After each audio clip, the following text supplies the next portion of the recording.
امجد advocate Peoples party کے صوبائی صدر ان کے ساتھ موجود ہیں. ظاہر ہے وہاں کے جتنے بھی معاملات ہیں ان میں بریف کرتے ہیں. مریم گلگت میں ہیں تو حفیظ موجود ہیں. لیکن پی ٹی آئی کی نہ تو مرکز کی کوئی سینئر قیادت جی بی میں موجود ہے نہ وہاں کی صوبائی قیادت. ایک تو یہ مسئلہ آ گیا. دوسرا یہ ان کی کیمپین تھی, وہ جو ٹائمنگ تھی وہ کافی دیر کر دی انہوں نے. بلاول نے 20 اکتوبر کے بعد کیمپین شروع کر دی. گنڈا پور وہاں پہنچے 27 اکتوبر کو. پورے ایک ہفتے کا جو گیپ تھا اس ایک ہفتے میں بلاول نے بلتستان پورے ریجن کو کور کیا. پورے بلتستان کو کور کرنے کے بعد 28 اکتوبر کو انہوں نے سکردو میں مین اپنا جلسہ بھی کر دیا. ایک تو ان کے لیے یہ بھی ایک مشکل ہے. تیسری جو مجھے چیز نظر آ رہی ہے وہ پیپلز پارٹی کو جو ایج دے رہی ہے اس میں یہ ہے کہ امجد ایڈوکیٹ نے پیپلز پارٹی جو 2015 کے الیکشن میں بری طرح پٹ چکی تھی, جب ان کو صوبائی صدارت دی گئی تو انرجیٹک ہیں, ینگ ہیں, لائر ہیں, اچھے پریکٹسنگ لائر ہیں. انہوں نے بہت محنت کی اس پارٹی کے اوپر. انہوں نے ایک بیانیہ ڈیولپ کیا حق حاکمیت اور حق ملکیت کا.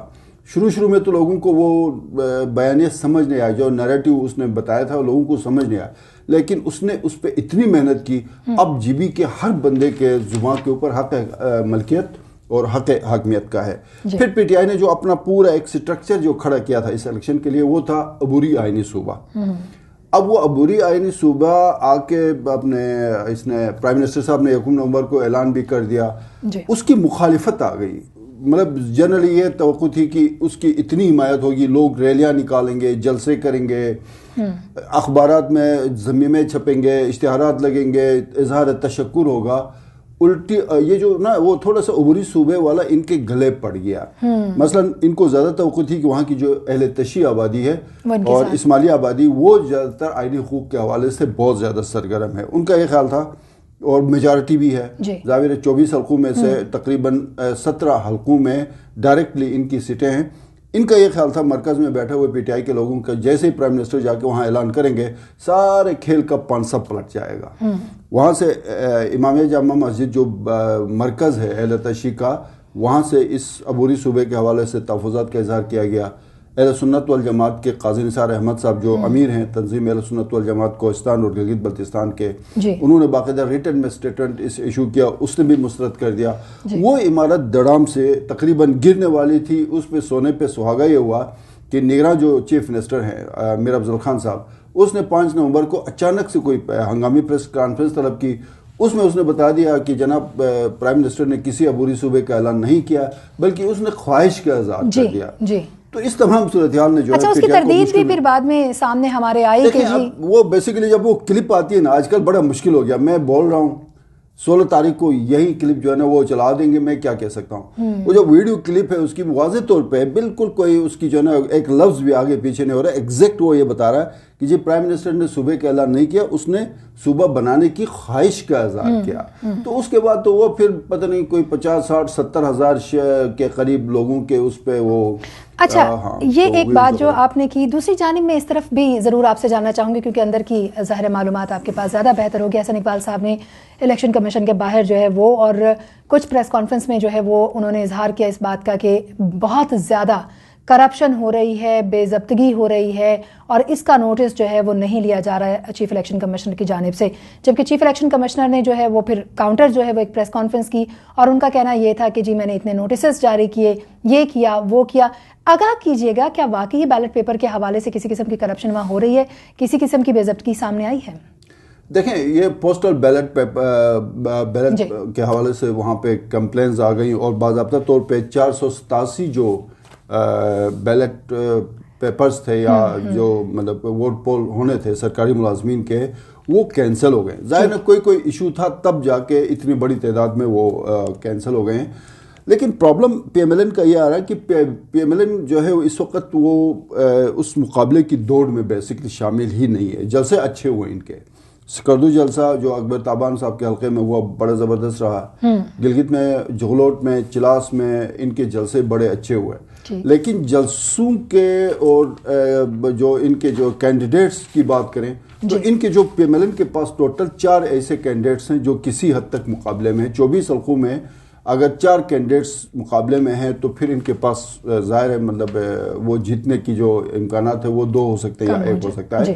سو پی ایم ایل این ایک بیانیہ اس وقت وہ ڈیولپ کرنے کی کوشش بھی کر رہی ہے ساتھ ساتھ بیسکلی کہ وہ یہ بتانا چاہ رہی ہے کہ ہماری پوزیشن تو بہت بہتر تھی لیکن چونکہ الیکشن میں دھاندلی ہوئی اس لیے جو ہے وہ مطلب ہم ہار گئے, ادروائز ہم بڑی تگڑی پوزیشن پہ تھے. اگر دھاندلی کا واویلا پیپلز پارٹی مچائے گی تو کوئی بات سمجھ آئے گی کہ پیپلز پارٹی کے پاس 23 چونکہ ایک حلقے میں جعفر شاہ صاحب کے حلقے میں الیکشن نہیں ہو رہا ہے 24 میں سے, تو 23 حلقوں میں تمام ان کے تگڑے کینڈیڈیٹس ہیں. 2 حلقوں میں ان کا اتنا زیادہ نہیں ہے, باقی تمام حلقوں میں ان کے ہیں. تو اب پی ایم ایل این اگر یہ بات کر رہی ہے تو اس میں ہمیں تو سمجھ نہیں آ رہی ہے. اگر پیپلز پارٹی یہ بات کرے گی تو اس میں ضرور کوئی اثر. پیپلز پارٹی کو آپ سمجھتے ہیں کہ مقبولیت کے لحاظ سے اگر پی ٹی آئی کے بعد دیکھیں تو پیپلز پارٹی وہاں پر آپ کو مضبوط دکھائی دیتی. خواتین کے حوالے سے بات کرنا چاہوں گی. یہاں پر آدھا تقریباً ووٹ ہم یہ کہہ سکتے ہیں ووٹ بینک جو ہے وہ خواتین ہے. 3,39,000 سے زائد خواتین ہیں جو کہ حق رائے دہی استعمال کر سکتی ہیں تقریباً 7.5 لاکھ ووٹرز میں سے.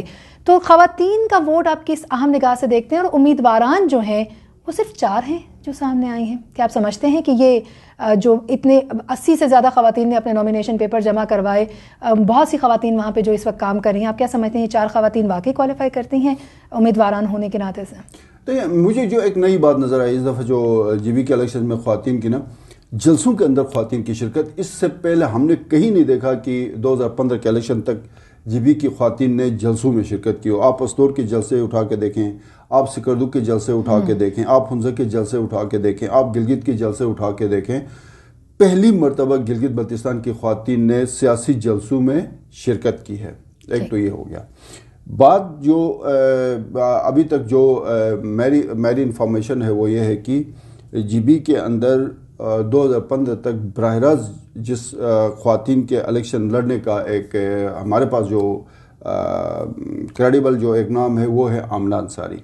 2015 کے الیکشن میں وہ گانچے سے وہ الیکشن لڑی اور بہت کم مارجن سے وہ ہار گئی. پی ٹی آئی کے ٹکٹ پہ الیکشن لڑی تھی اور 2020 میں اگین وہ الیکشن لڑی. ایک خاتون تھی. اب سعدیہ دانش دیکھیں, سعدیہ دانش وہ جیتے یا ہارے, سعدیہ دانش نے تانگیر جیسے مشکل علاقے سے جہاں پہ خواتین کو ووٹ ڈالنے کی اجازت بھی نہیں ہے وہاں اس نے جا کے الیکشن لڑنے کا فیصلہ کر لیا. تو یہ ایک میسج تھا اور ایسا بھی نہیں کہ وہ کاغذات ڈال کے بیٹھ گئی, اس نے وہاں باضابطہ طور پہ وزٹ کیا. یہ ایک بہت بڑی چینج ہے. اسی طرح آمنہ ہیں ولی ہیں, سوری اس کا نام مہناز ولی, مہناز ولی نے الیکشن لڑ رہی ہیں, آمنہ انصاری لڑ رہی ہیں, سعدیہ دانش لڑ رہی ہے, ایک اور خاتون بھی ہیں.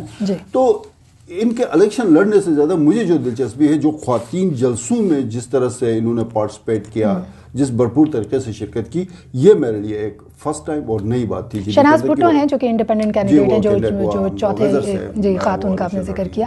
تو یہ 4 خواتین آپ سمجھتے ہیں کہ خواتین جو ہیں وہ حوصلے کے ساتھ اس بار میدان میں اتری ہیں, اور دوسری طرف آپ سمجھتے ہیں کہ ووٹرز جو ہیں وہ بھی اب چونکہ خواتین جلسوں میں باہر آ رہی ہیں, تو کیا آپ کو لگتا ہے کہ ووٹ بینک ہمارے سامنے خواتین کا اس بار زیادہ آنے والا ہے, یا آپ کو لگتا ہے کہ ووٹرز کی جب باری آئے گی, جب حق رائے دہی استعمال کرنے کی باری آئے گی تو پھر گھر کے جو مرد ہیں وہ فیصلہ کریں گے اور خواتین پیچھے رہ جائیں گی؟ دیکھیں اس میں وہ بیسیکلی جو ان کا کردار ہے نا خواتین کا, اس میں اگین مجھے پھر پیچھے جانا پڑے گا تھوڑا.